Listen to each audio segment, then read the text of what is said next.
വടവുകോട് രാജർഷി memorial higher secondary സ്കൂളിൽ ജലഗുണനിലവാര പരിശോധന lab ആരംഭിച്ചു. ഹരിത കേരളം മിഷന്റെ സഹകരണത്തോടെ ജലഗുണ നിലവാര പരിശോധനാ ലാബ് വടവുകോട് രാജർഷി മെമ്മോറിയൽ ഹയർ സെക്കൻഡറി സ്കൂളിൽ ആരംഭിച്ചു. പഞ്ചായത്തിൽ ഒരു സ്കൂളിൽ മാത്രമാണ് ഇത്തരം ഒരു ലാബ് ഉണ്ടാവുക.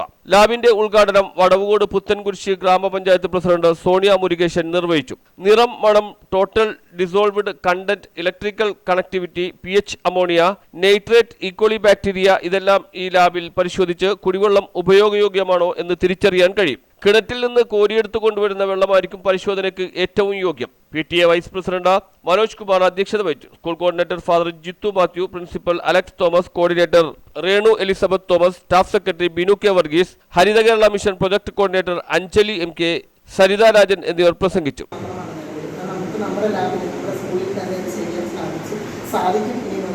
അപ്പം ഇവിടെ കൊണ്ട് നേരിട്ട് ടെസ്റ്റ് ചെയ്യാൻ ഫ്രീ ആയിട്ട് തന്നെയാണ് അതിൻ്റെ ടെസ്റ്റും കാര്യങ്ങളെല്ലാം നടക്കുന്നത്. ഇതിന് നാളെ മുതൽ നമ്മുടെ കുട്ടികൾ നേരിട്ട് ടെസ്റ്റ് ചെയ്യും. കാരണം ഇപ്പോൾ അധ്യാപകരുടെ നേതൃത്വത്തിൽ തുടങ്ങി കുട്ടികൾ തന്നെ ടെസ്റ്റ് ചെയ്യുന്ന അവസ്ഥയിലേക്ക് നാളെ മാറും. ആ രീതിയിലുള്ള കാര്യങ്ങൾ ഏറ്റെടുക്കാൻ ഇപ്പം സർക്കാർ പറയുന്നതനുസരിച്ച് നമ്മുടെ പഞ്ചായത്തിൽ ഒരു സ്കൂളിലാണ് ഇത് ഏറ്റെടുക്കുന്നത്. News bureau, Puthencruz.